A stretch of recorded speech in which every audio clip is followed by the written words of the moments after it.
Previously on, as the trials of Osiris burns. Osiris, I am pregnant, and you are father. Oh, Saint, you sweet, delectable fool! I'm not Osiris, I am Savathun, and I'm pregnant, and Crow is the father! No, that can't be! I am the Queen of the Awoken, and I'm pregnant, and Crow is the father! Aldrin Sav, Awoken Prince, brother to the Queen. It was at this moment that he knew. He fucked up.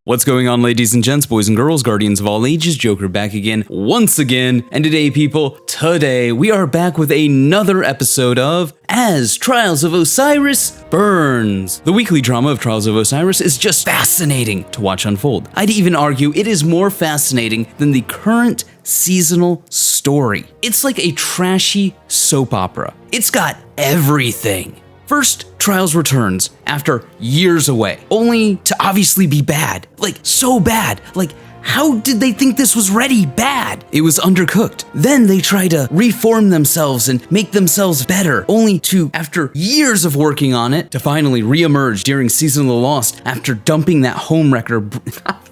What am I even reading? To finally reemerge during Season of the Lost, a changed man dumping that homewrecker Brenda, and everything seems on course for a happy ending. Until one day, Brenda kicks down the door and says, "Trials of Osiris, I'm pregnant and you're the father." At which point we get flawless matchmaking and whatever the actual fuck that zone control objective bullshit was. Tortured metaphor aside, what does this week hold for us on the next thrilling episode of As the Trials of Osiris Burns? Now, before we get into it proper, I want to go ahead and clear something up because I think there's been a misconception somehow, someway, through some Herculean leap in logic that I certainly will never be able to understand, let alone the mere mortals, that I am somehow this super special, awesome streaming MLG YouTuber badass pro, and that I'm arguing against these changes because they negatively affect me. That, ladies and gents, boys and girls, guardians of all ages, couldn't be further from the truth. Have you ever actually watched me play this game? I'm okay. Maybe average. Maybe you could argue slightly above average some days. If you wanted to say I was king of the scrub lords, I sure as hell wouldn't argue with you. These changes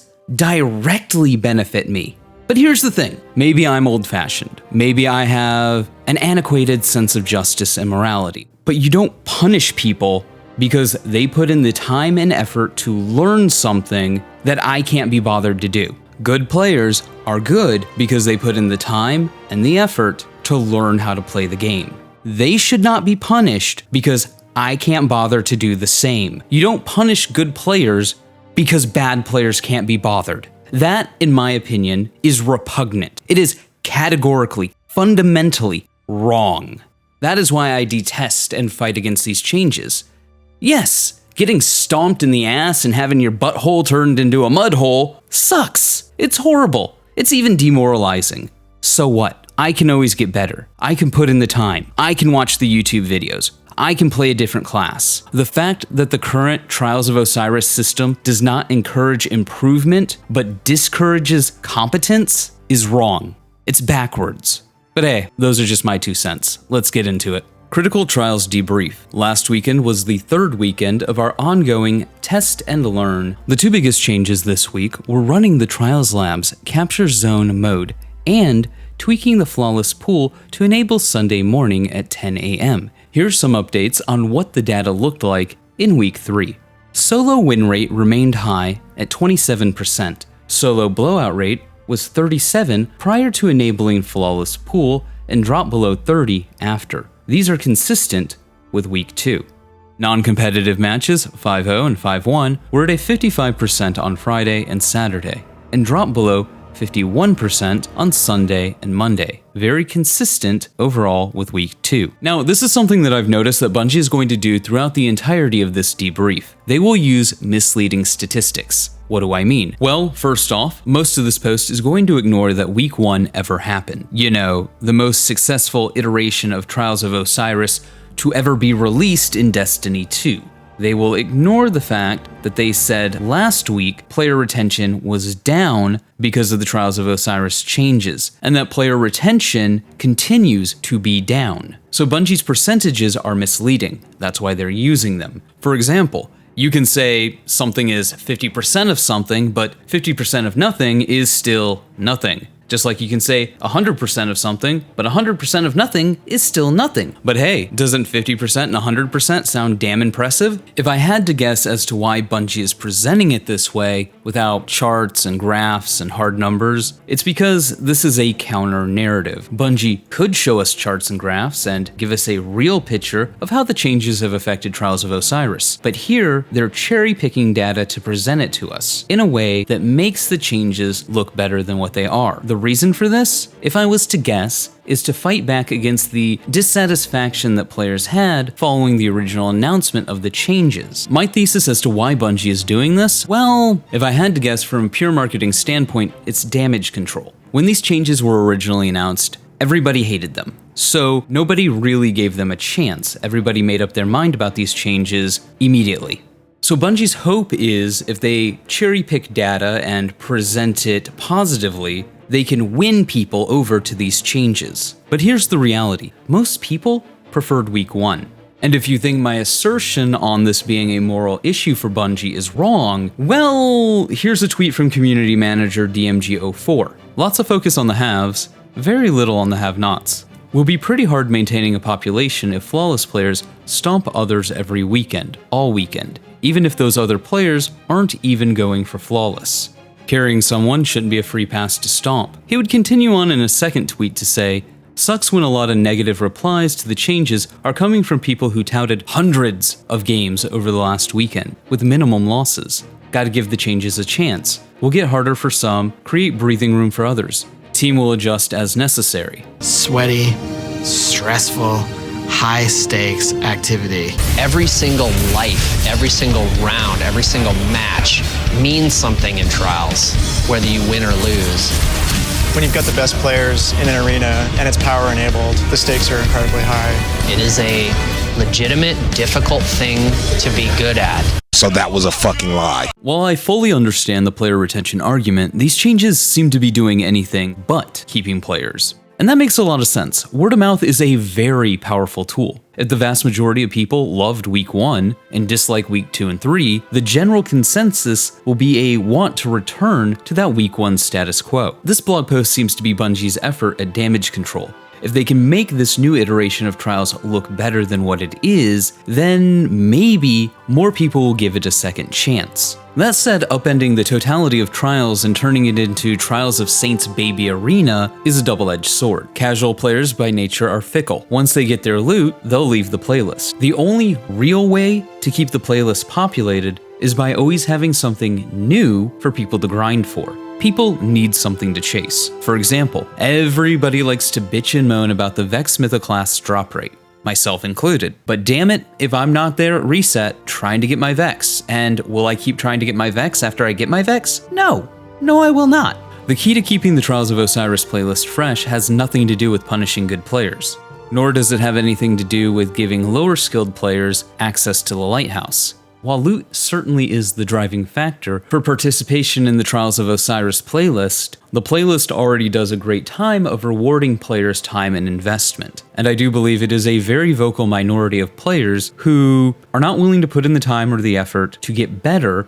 but still think that they're entitled to the Lighthouse because they play the game. I think most players would agree that if there was loot in the playlist that was accessible to them, that was new and shiny and good, and it was worth the time of day, and if they just put in the time that they can get it, just like with any playlist like Iron Banner or Nightfalls or a raid, that they would be happy with that and they don't need the super special awesome adept weapons. That should categorically be the reward for putting in the time and the effort to get good. Trials of Osiris isn't going to live and die based on some moral outrage about bad players not getting theirs. They can get theirs. Trials of Osiris is quite possibly the most lucrative playlist in all of Destiny 2. Flawless may be the only thing barred to some. What will kill Trials of Osiris is the lack of incentive to play via new loot every few months. But moving forward, the next part of the TWAB that I want to talk about pertains to the new objective mode. Now, I was rooting for this new objective mode to work out.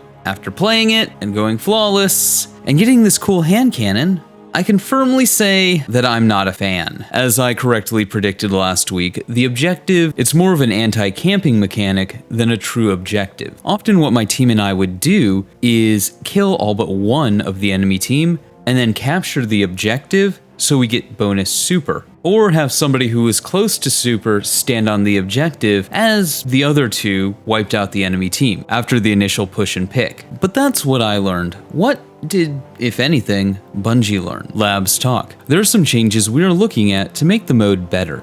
Find a different way to vary capture zone location without giving positional advantage to either side. Internally, we initially tested a single capture zone, but found that it created dull, repetitive games, as it always collapsed the usable map space to that central location. The current method uses central tiebreaker position as center and AC positions from control during advantage rounds. We use those points to get the mode into testing quicker, but unfortunately, that had a side effect of giving one side an advantage. We like the dynamism that created when we played it internally, and that might be a good mechanism in a less competitive mode, but we heard you loud and clear. That significant of an advantage is too much for Trials of Osiris. We are looking at authoring additional neutral capture locations in a few maps to support further labs this season. We may still play around in a middle or advantage position to use in extreme cases depending on the map, but we want to make sure we have at least